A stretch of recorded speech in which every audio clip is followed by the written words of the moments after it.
तहरीक इंसाफ की जेल भरो तहरीक कानून चिकनी पर पीटीआई के कारकुनों की गिरफ्तारियां होंगी। माल रोड, सिविल सेक्रेटेरिएट और मेन बुलेवार्ड गुलबर्ग पर दफा 144 नाफिज है। पुलिस के मुताबिक दफा 144 की खिलाफ वर्जी पर दफा 188 के तहत मुकदमात दर्ज होंगे। बात करेंगे हमारे नुमाइंदे इरफान मलिक से।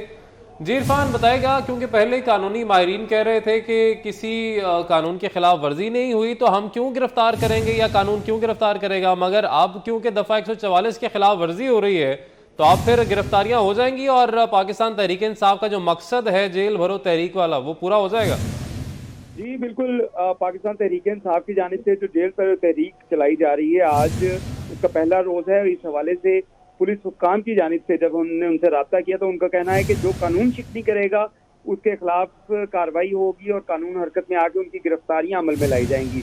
और इसी हवाले से आपको बताएं कि क्योंकि हुकूमत की जानिब से माल रोड, सिविल सेक्रेटेरिएट और मेन बुलेवार्ड गुलबर्ग जो है, यहाँ पे दफा 144 का नफाज किया गया था। और अगर कारकुन 4-5 से ज्यादा कारकुन किसी एक मकाम के ऊपर, इन जगहों के ऊपर इकट्ठे होंगे तो उनके खिलाफ दफा 144 की खिलाफ वर्जी के ऊपर मुकदमात का इंदराज किया जाएगा और उनकी गिरफ्तारियां अमल में लाई जाएंगी। आपको बताएं कि दफा 144 की खिलाफ वर्जी पर दफा 188 जो पाकिस्तान पीनल कोड के तहत दफा है, उसके तहत मुकदमात का इंदराज किया जाएगा। सड़क ब्लॉक करने की सूरत में दफा 290 और 291 का इतलाक किया जाएगा और ये मुकदमात दर्ज किए जाएंगे, जिनकी जो कम अज कम सजा जो है वो 6 माह और इसके साथ साथ जो जुर्माना है वो भी आयद किया जा सकता है। पुलिस हुकाम का कहना है कि अमन व अमान को खराब करने और नारेबाजी पर 16 MPO के तहत जो मुकदमात का इंदराज भी किया जा सकता है और कारकुन और इसमें जो भी पाकिस्तान तहरीक इंसाफ की लीडरशिप होगी उनके खिलाफ कानून हरकत में आकर उनकी गिरफ्तारियां अमल में लाई जाएंगी। ठीक है इरफान, आपने अपडेट किया, बहुत शुक्रिया आपका। वजीर खजाना इसहाक डार ने कहा कि चीन पाकिस्तान को $70 करोड़ देगा। चाइना डेवलपमेंट बैंक पाकिस्तान को रकम फराहम करेगा। स्टेट बैंक को इस हफ्ते रकम मौसूल हो जाएगी। ज़र मुबादला के ज़खायर में इजाफा होगा। पाकिस्तान और चीन के दरमियान रस्मी कार्रवाई मुकम्मल हो चुकी है। उस्मान बुज़दार आज भी पेश नहीं हुए। आमदन से ज़ायद असासा जात केस के सिलसिले में उस्मान बुज़दार को आज 11 बजे नैब ने तलब कर रखा था। नैब ने उस्मान बुज़दार को 16 फरवरी को भी तलब कर रखा था, मगर वो पेश नहीं हुए। इसी पर बात करेंगे। रुमैल इलियास हमारे साथ मौजूद है। रुमैल, बताएगा। जी बिल्कुल, साबिक वज़ीर पंजाब उस्मान बुज़दार को आमदन से जायद असासाजात केस के सिलसिले में नैब ने आज दिन 11 बजे तलब कर रखा था, जबकि वो ताहाल नैब में अभी तक पेश नहीं हुए। नैब ने इनको 16 फरवरी को भी तलब कर रखा था, मगर 16 फरवरी को भी पेश नहीं हुए, जबकि उस्मान बुज़दार ने एहतसाब अदालत से 27 फरवरी तक जो है वो जमानत ले रखी है।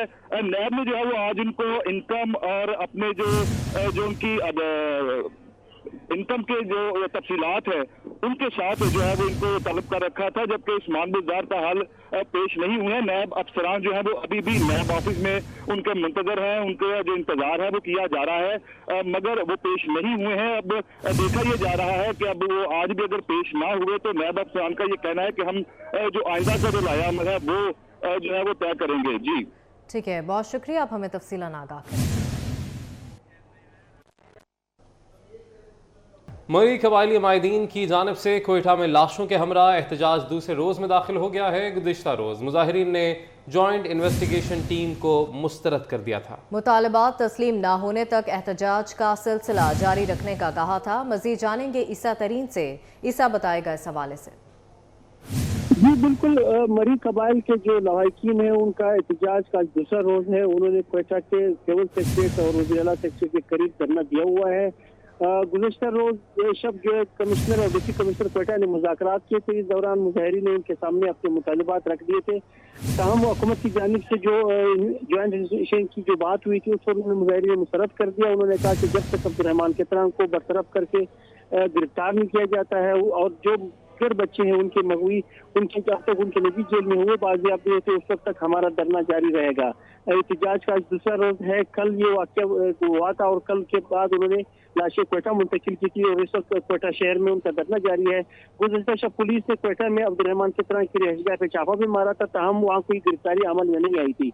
दूसरी जानिब अब्दुर्रहमान केतरान के बेटे ने ट्वीट किए हैं। उन्होंने उन बच्चों की तस्वीर अपने ट्वीट में शेयर की है कि जो बच्चे अब तक उनके निजी जेल में बंद है वो बच्चे उन तस्वीर उनके घर में काम करते हुए नजर आ रहे हैं। अब तक सूरत हाल ये है कि अब तक गिरफ्तारी नहीं हुई है। अब्दुर्रहमान सेतरान बदस्तूर अपने ओहदे पर बरकरार हैं। तमाम मुख्तलिफ सोशल मीडिया दूसरे से ये अफवाहें चल रही थी अब्दुर्रहमान सेतरान को बरतरफ किया गया है। तमाम सूबाई वजीर या जो हुकूमत बलूचिस्तान के तर्जुमान है उन्होंने इस बात की तरदीद की। उन्होंने कहा कि अब्दुर्रहमान सेतरान पर अब तक जो इल्जामात है वो साबित नहीं हुए हैं। जब तक कोई इल्जाम साबित नहीं होता उस वक्त उनके खिलाफ किस किस्म की कार्रवाई अमल में नहीं लाई जाएगी। जी अच्छा ईसा, ये भी बताएगा कि मुजाहिरीन से कोई मुज़ाकरात के लिए पहुंचा है यहाँ पर?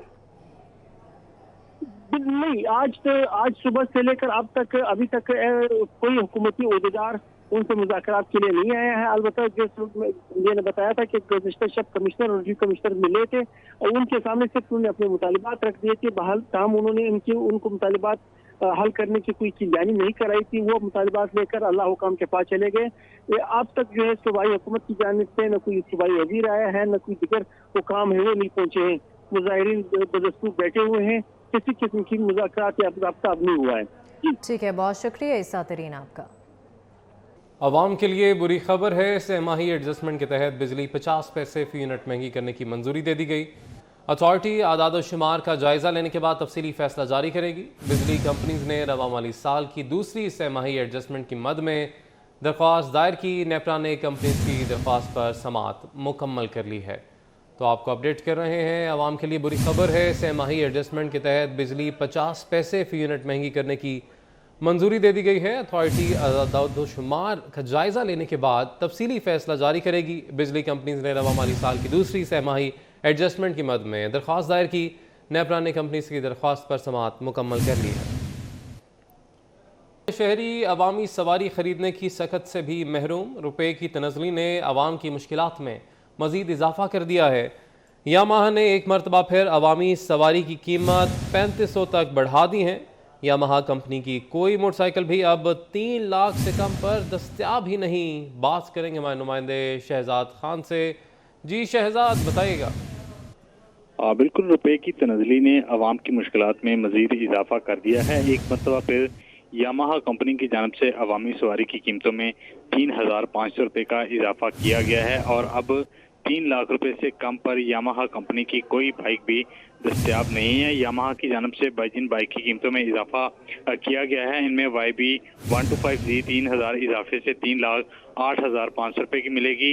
YB 125Z DX 3,500 रुपये इजाफे से 3,30,500 रुपये में मिल सकेगी और इसी तरह YBR 125cc 3500 रुपये इजाफे से 3,39,500 रुपये की हो चुकी है। जबकि 125G रेड ब्लैक 3,500 रुपये इजाफे से 3,53,000 और YBR 125cc G matte dark grey 3,500 रुपये इजाफे से 3,56,000 रुपये की मिलेगी और यामाहा की जानिब से इन नई कीमतों का इतला कर दिया गया है। जी ठीक है, बहुत शुक्रिया शहजाद खान, आपने अपडेट किया।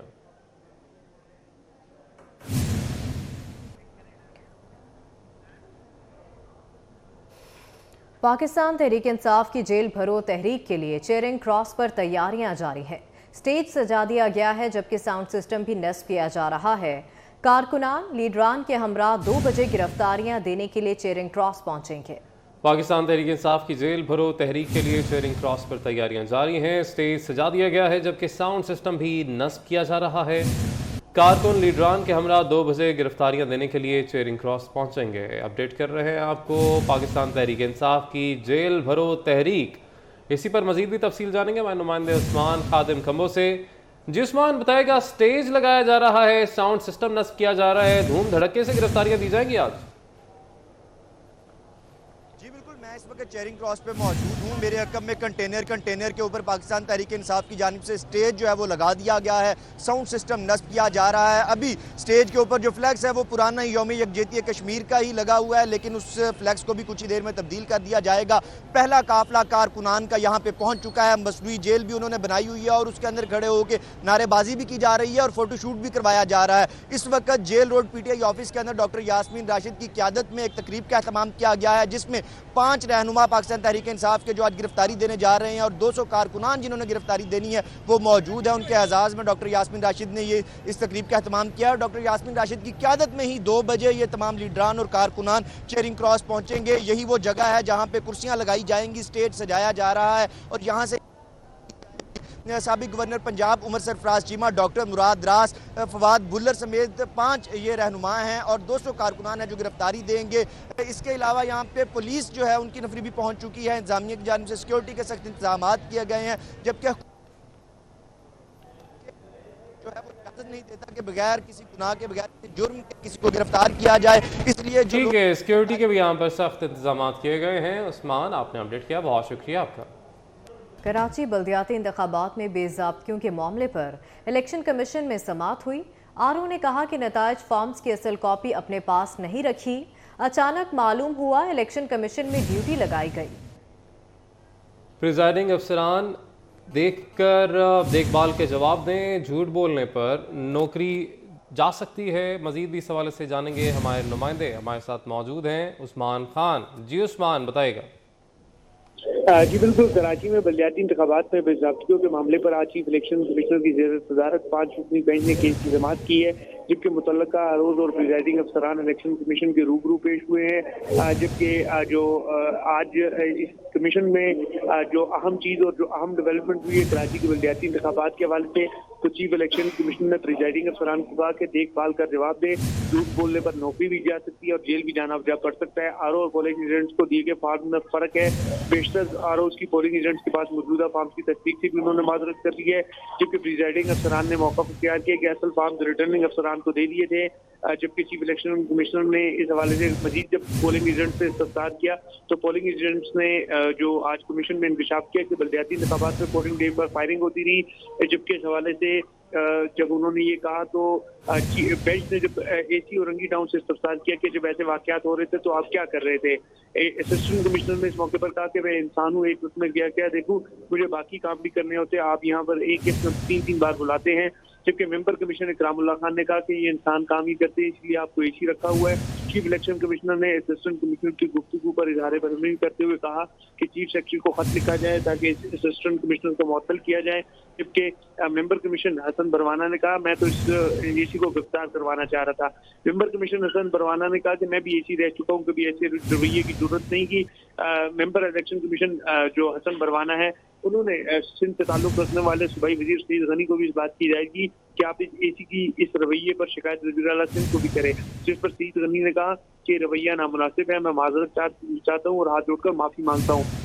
हाफिज नईमुर रहमान ने इलेक्शन कमीशन से अपील की कि इलेक्शन की जिम्मेदारी है कि इंतखाबात को महफूज बनाए और इसके इसका जल्द अज जल्द फैसला किया जाए। जिस पर सईद गनी ने कहा कि मौसूली तौर पर नईमुर रहमान से इत्तफाक करता हूँ, इलेक्शन कमीशन ने इंतखाबात को मुमकिन बनाया, मगर जमात इस्लामी को इख्तियार नहीं कि वो उम्मीदवारों की जगह पर केस करे। जबकि चीफ इलेक्शन कमिश्नर ने कहा कि अब हम इस केस को मजीद ताक़ीद नहीं करेंगे, लोगों को बार बार आते हैं, ये भी एक मुश्किल वक्त है, मगर उन्होंने कहा कि हम मजीद इनको नहीं बुलाएंगे और फिलहाल जो है तो केस को 28 फरवरी तक मुलतवी कर दिया गया है। जी ठीक है उस्मान, आपने अपडेट किया, बहुत शुक्रिया आपका। पाकिस्तान में इंडोनेशिया के सफ़ीर एडम टोगियो की 24 न्यूज़ से गुफ्तगू। कहते हैं कि पाकिस्तान को इंडोनेशिया सबसे ज़्यादा पाम ऑयल फ़रोख्त करता है। अंदाज़ा है कि पाकिस्तान में खाने का ऑयल महंगा हो रहा है, पकाने के ऑयल को मुस्तकबिल में सस्ता करने जा रहे हैं। मज़ीद भी बता रहे हैं हमारे नुमाइंदे मोहसिनुल मुल्क। जी Mohsin. Yes, today we are with the Ambassador of Indonesia. Thank you very much, Excellency, for giving us a time. The people of Pakistan is suffering now. As you know, everyone is inflation rate is increased day by day, and they are spend their money, a larger part of their income on cooking oil.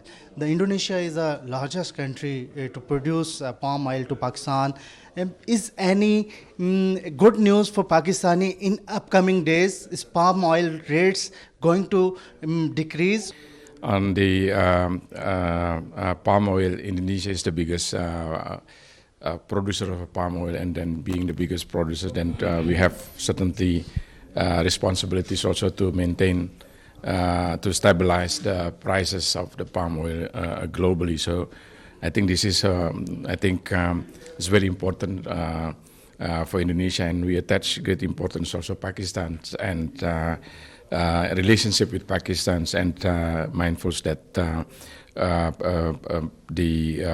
Indonesia also export the palm oil to Pakistan. So we are working together with different stakeholders in maintain the stabilities of the prices and not to be used by speculants, because I think last year we learned there was some situations whereby the prices of palm oil was increases because of some speculant. They withhold the palm oil and keep it from the market. So, Excellency, Indonesia is a colorful country, like your shirt you're wearing here. What do you find Pakistan as a tourist country? Well, Indonesia, like Pakistan, are blessed with such beautiful nature. You don't need to go very far even from the capital. You just go 1.5 hours to Muri or to Natia Gali and see the scenic beauties of. Thank you very much, Excellency. Talked with us and said that Pakistan and Indonesia going to increase their trade in future. Korangi industrial area Karachi में मुबैना police मुकाबला, 2 डाकू हलाक, 1 police एहलकार शहीद हो गया। शहीद एहलकार की शनाख्त हेड कांस्टेबल मोहम्मद जहीर के नाम से हुई। मोहम्मद जहीर के भाई का कहना है कि शहीद जहीर एक निहायत दिलेर इंसान था। शहीद का भाई होना फ़ख्र की बात है। तफसीलात जानेंगे नुमाइंदा फातिमा सलीम से, जो इस वक्त शहीद मोहम्मद जहीर के घर मौजूद हैं। फातिमा, आगाह कीजिएगा। रोज़ कुरंगी में पुलिस और मुल्ज़िमान के दरमियान मुबैना पुलिस मुकाबले के दौरान जो है वो एक पुलिस हेड कांस्टेबल जो है वो शहीद हो गए हैं। इस वक्त मैं शहीद मोहम्मद जहीर के घर पे जो हूँ मौजूद, उनकी फैमिली और उनका बेटा मेरे साथ मौजूद है। बात करने की उनसे कोशिश करेंगे। पहले तो मुझे बताइएगा, मोहम्मद जहीर जो हैं वो शहादत उनको नसीब हुई है, कैसे इंसान? मेरा जी छोटा भाई था हमारा, बड़ा ही दलेर आदमी था, बहुत ही निडर आदमी था। अपनी ड्यूटी को जो है ना अपने घर से ज़्यादा अपनी ड्यूटी को तरजीह देता था वो, और हमें फ़ख्र है हमारा भाई है इस डिपार्टमेंट के लिए, इस मुल्क के लिए, और अपनी ड्यूटी पे शहीद हुआ है, हमें फ़ख्र है इस चीज़ पे। जी बिल्कुल, जैसे कि आपने सुना, इसके अलावा मोहम्मद जहीर के जो है वो 4 बच्चे हैं, जिनमें से उनका बड़ा बेटा अब्दुल्ला जो है वो मेरे साथ मौजूद है। अब्दुल्ला, बाबा के बारे में क्या कहना चाहते हैं? मेरा बाबा अच्छा था, उसका फ़ख्र है। जी बिल्कुल, जैसे कि आपने सुना, शहीद मोहम्मद जहीर के बेटे का कहना भी यही है कि मुझे फ़ख्र है, मेरा बाबा बहुत दलेर आदमी था, मुझे फ़ख्र है कि उसको शहादत नसीब हुई। आज नमाज ज़ोहर के बाद जो है वो शहीद हेड कांस्टेबल का जो जनाजा है वो क्वार्टर गार्डन में जो है वो अदा किया जाएगा। जी, एक्सपो सेंटर कराची में हमदर्द यूनिवर्सिटी की जानिब से करियर फेयर 6ठे एडिशन 2023 का इनेकाद किया गया। करियर फेयर का इफ्तिताह चांसलर हमदर्द यूनिवर्सिटी सादिया राशिद ने किया। करियर फेयर में 150 से ज़ायद कंपनीज ने स्टॉल्स लगाए। मज़ीद जानेंगे राबेल अशरफ से। जी राबेल, हम मौजूद हैं एक्सपो सेंटर कराची में, जहां पर हमदर्द यूनिवर्सिटी की जानिब से कैरियर फेयर 2023 का इनेकाद किया गया। हमारे साथ यूनिवर्सिटी के वाइस चांसलर मौजूद हैं, इनसे बात करते हैं। जी सर, मुझे बताइएगा कि यहाँ पर कितनी कंपनीज यहाँ पर एक छत तले मौजूद हैं और कितने बच्चों को अपने अपॉर्चुनिटीज़ फराहम करने का बिस्मिल्लाह। इस वक्त हम यहाँ पर हमारे पास जो 110 कंपनीज़ हैं जिनके स्टॉल्स मौजूद हैं, और हम उम्मीद करते हैं कि जो है वो तकरीबन जो है वो 10,000 स्टूडेंट्स यहाँ पे आएंगे और इस जॉब फेयर में कंपनीज़ के साथ इंटरेक्ट करेंगे। इस जॉब फेयर का मकसद ही ये है कि हम ज़्यादा से ज़्यादा बच्चों को वो अपॉर्चुनिटी प्रोवाइड कर सकें कि जहाँ पे आके अपने आप को कंपनीज़ के अगेंस्ट वो टेस्ट कर सकें और कंपनीज़ को एक अच्छा पूल मिल सके जहाँ से वो बेहतर जो है वो एम्प्लॉय ढूंढ सकें। अच्छा सर, मुझे ये भी बताइएगा कि आप लोग इससे पहले भी करवाते आए हैं और इन फ्यूचर भी आप लोग का क्या प्लान है? हमारा ये प्लेटफॉर्म क्रिएट करने का पर्पज़ ये है कि बच्चों को अच्छा प्लेटफॉर्म प्रोवाइड किया जाए और ये कंटिन्यू रहेगा इंशाल्लाह इसी तरह से, ताकि जो है वो बच्चों को जो है वो हम ज़्यादा बेहतर अपॉर्चुनिटी प्रोवाइड कर सकें। ये प्लेटफॉर्म सिर्फ हमदर्द यूनिवर्सिटी के बच्चों के लिए नहीं बल्कि कराची की यूनिवर्सिटी के तमाम बच्चों के लिए है कि वो आएँ और इस अपॉर्चुनिटी से फ़ायदा उठाएँ और अपने लिए बेहतर मौके हासिल कर सकें। जी बिल्कुल, जैसे कि आपने सुना, हमारे साथ हमदर्द यूनिवर्सिटी के वाइस चांसलर मौजूद हैं। उनका यही कहना है कि यहाँ पर एक्सपो सेंटर कराची में जो कैरियर फेयर 2023 का इनेकाद किया गया है, यहाँ पर 110 कंपनीज यहाँ पर मौजूद है। ना सिर्फ हमदर्द यूनिवर्सिटी के बच्चे बल्कि ओवरऑल कराची से जितने भी बच्चे यहाँ पर आएंगे उनको अपॉर्चुनिटीज़ फराहम की जाएंगी। जी, सूबाई वज़ीर दाखिला बलूचिस्तान मीर ज़िया लांगू ने मरी कबाइल के मग़वी औरत और बच्चों को 24 घंटे के अंदर बाजियाब कराने के अहकाम जारी कर दिए हैं। सूबाई वज़ीर दाखिला ने अहकामात additional chief secretary home, IG police, joint director IB को जारी किए हैं। अहम खबर से आपको अपडेट कर रहे हैं। अहम अहकामात हैं जो कि जारी किए गए हैं। सूबाई वज़ीर दाखिला बलूचिस्तान मीर ज़िया लांगू ने मरी कबाइल के मग़वी औरत और बच्चों को 24 घंटे के अंदर बाजियाब कराने के अहकामात जारी कर दिए हैं। अहम खबर से आपको अपडेट कर रहे हैं। अहम अहकामात हैं जो कि जारी किए गए हैं। सूबाई वज़ीर दाखिला बलूचिस्तान मीर ज़िया लांगो ने मरी कबाइल के मुग़वी औरत और बच्चों को 24 घंटे के अंदर बाजियाब कराने के अहकाम जारी किए हैं। सूबाई वज़ीर दाखिला ने अहकाम additional chief secretary home, IG police, joint director IB को जारी कर दिए हैं। आपको बता रहे हैं सूबाई वज़ीर दाखिला बलूचिस्तान मीर ज़िया लांगो ने मरी कबाइल के मुग़वी औरत और बच्चों को 24 घंटे के अंदर बाजियाब कराने के अहकाम जारी कर दिए। न्यूज़ स्टूडियो से फिल वक्त इतना ही। किसी भी खबर की तफसील के लिए विजिट कीजिए हमारी वेबसाइट 24newshd.tv।